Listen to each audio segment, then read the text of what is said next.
Представьте, чемпионы разных эпох вместе на одном поле. Суперзвезды вроде Зинедина Зидана и Роналдо. Легенды, формировавшие клубы, такие как Клифф Бастин и Тони Адамс. Конечно, они никогда не смогут сыграть вместе, но в нашей программе главное – это мечты. Так бы эти команды составили на небесах. Сегодня в команде мечты те, кто обеспечивал Арсеналу наибольшую мощь. Кто попадет в состав, а кто останется за бортом. Затем величайшие игроки десятилетия, которое изменило футбол. Мы выберем лучших из 90-х. Никаких правил и ограничений, только мнения. В программе, где не боятся мечтать.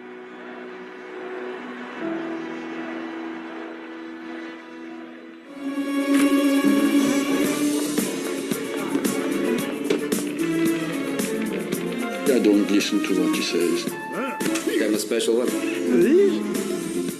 My control. I am the greatest.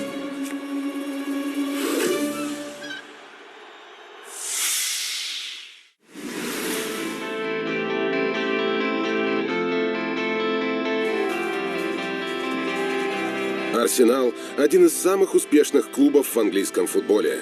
Хотя пара клубов с севера страны завоевала больше трофеев, ни одна другая команда не провела столько времени в высшем дивизионе.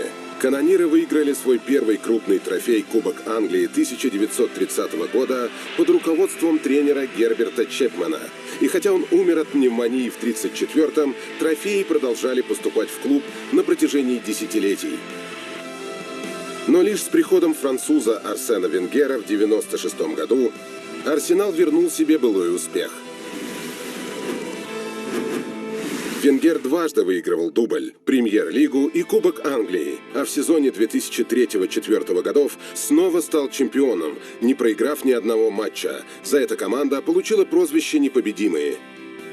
Хотя клуб уже почти 20 лет не борется за чемпионство всерьез, что вызвало недовольство некогда преданных болельщиков, наш Арсенал мечты должен возглавить именно Венгер, как архитектор величайшего сезона в истории клуба.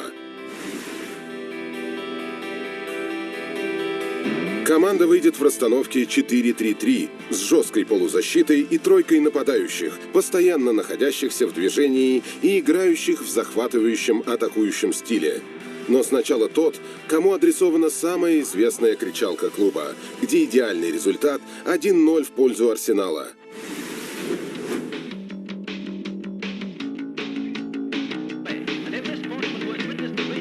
Лучшая оборона Арсенала всегда строилась на надежном вратаре, но в 30-е годы игроки в воротах постоянно менялись, так что мы обратимся к тем, кто провел на своей позиции больше времени.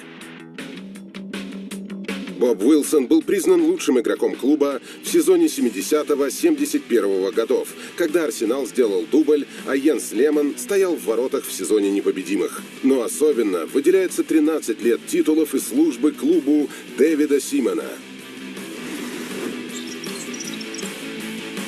3 чемпионских титула, 1 в старом первом дивизионе и 2 в эпоху Премьер-лиги, плюс 4 Кубка Англии, Кубок Английской лиги и Кубок обладателей кубков. Дважды оформивший дубль Дэвид Симон занимает место в воротах. А кто из его партнеров по тому славному началу эпохи Венгера попадет в Арсенал мечты? Узнаем после перерыва.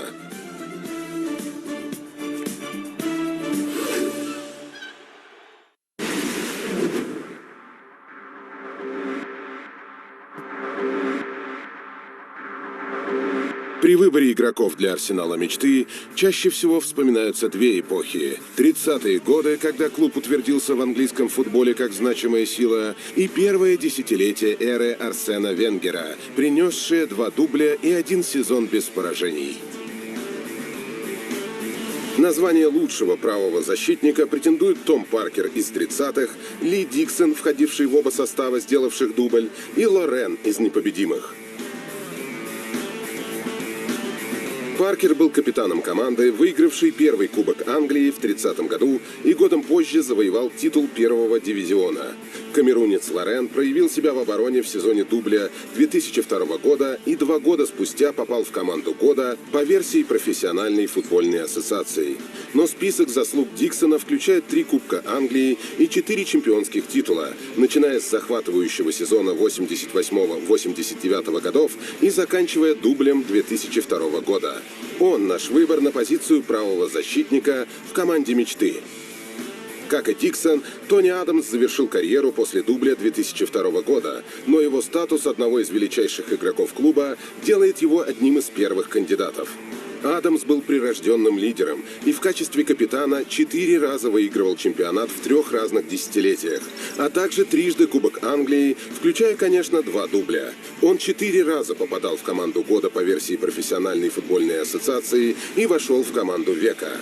Так что единственный вопрос – кто составит ему пару в центре обороны? В числе претендентов его давний партнер Мартин Киоун, Сол Кэмпбелл, пришедший в 2001 на смену Киоуна, и Кола Туре, сменивший самого Адамса и составивший дуэт с Кэмпбеллом в сезоне непобедимых. Но мы отправимся еще дальше, к первому дублю Арсенала в 1971 году. Капитаном той команды был Фрэнк Маклинток. Капитан Арсенала Фрэнк Маклинток выигрывает жеребьевку. Чарли Джордж забивает великолепный гол. Арсенал оформил дубль в памятном финале Кубка Англии против Ливерпуля. Подняв трофей над головой, Маклинток навсегда вписал свое имя в историю клуба. В сезоне дубля Ассоциация футбольных журналистов признала шотландца футболистом года, а годом ранее он выиграл Кубок Ярмарок, предшественник Кубка УЕФА. Маклинток по праву заслужил место в арсенале мечты. На левом фланге обороны обязан быть Эшли Коул. Его уход в извечного соперника Арсенала Челси в 2006 году оставил неприятный осадок, но он был одним из лучших левых защитников своего поколения.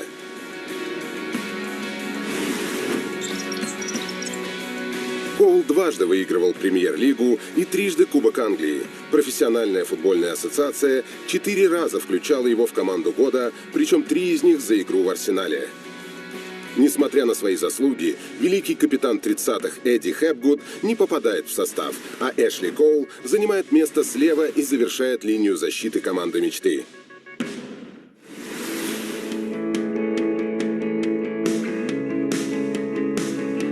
Игроки великой команды 30-х пока не были представлены в составе, но это меняется благодаря полузащитнику Алексу Джеймсу.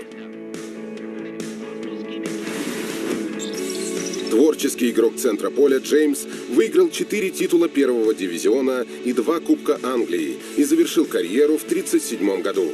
Он первым занимает место в полузащите команды. Одним из немногих игроков, кто входил в составы, оформившие дубли 98 и 2002 годов, и был частью непобедимых 2004 года, полузащитник Патрик Виейра. На его счету 3 премьер-лиги и 4 Кубка Англии, хотя он и пропустил финал Кубка 2003 года из-за травмы. Также его 6 раз включали в команду года по версии профессиональной футбольной ассоциации. Полноценной замены ему так и не нашли, но он возвращается в нашу команду мечты, чтобы добавить полузащите мощи. Тройку в центре завершает Лиам Брейди, воспитанник клуба и звезда 70-х годов. Первые 7 лет карьеры Брейди провел на Хайбери, а затем добился заметного успеха в итальянском футболе.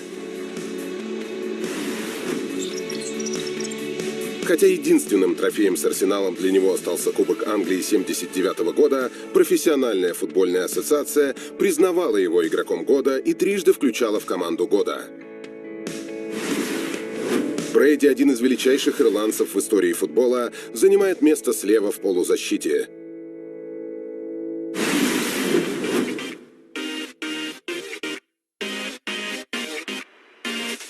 Атакующее трио Арсенала мечты требует компромисса. Мы просто обязаны взять 2 игроков, даже если одного из них придется отодвинуть на фланг. Это великолепный дуэт Денниса Бергампа и Тьерри Энри.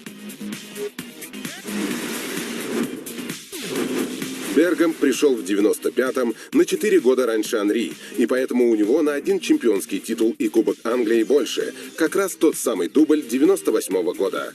Тогда же Бергамп стал игроком года по версии Ассоциации футбольных журналистов. Анри позже завоевывал эту награду трижды. В расстановке 4-3-3 Бергамп будет действовать справа, потому что статус Анри как лучшего бомбардира в истории клуба требует, чтобы он занял центр. Анри и Бергамп заняли свои позиции. Остается одно свободное место. Среди тех, кому не повезло, игроки из состава непобедимых Фредди Юнберг и Робер Пирес, результативный Ян Райт из 90-х и великий центральный нападающий 30-х Тед Дрейк. Но мы выберем партнера Дрейка, Клиффа Бастина, который прекрасно забивал, играя с левого фланга, и уверенно реализовывал пенальти. Бастин присоединился к Арсеналу в 29 году и уже в дебютном сезоне выиграл первый трофей клуба. Он 5 раз становился чемпионом страны и дважды выиграл Кубок Англии, а его 178 голов оставались рекордом клуба до тех пор, пока его не побил сначала Иан Райт, а затем Тьерри Анри. Если бы не Вторая мировая, прервавшая его карьеру в 27 лет, он мог бы забить еще больше. Но даже так он заслужил место слева в атакующей тройке и завершает команду мечты. Капитан Тони Адамс – один из 7 игроков стартового состава, игравших при Арсене Венгере, как и 6 из 7 игроков скамейки запасных. Йенс Леман, Сол Кэмпбелл, Жилберто Силва и Робер Пирес из команды непобедимых, Месут Озил и Ян Райт из 90-х. А легенда 30-х Эдди Хепгуд завершает состав. Далее в программе легенды 90-х объединяются в команду мечты.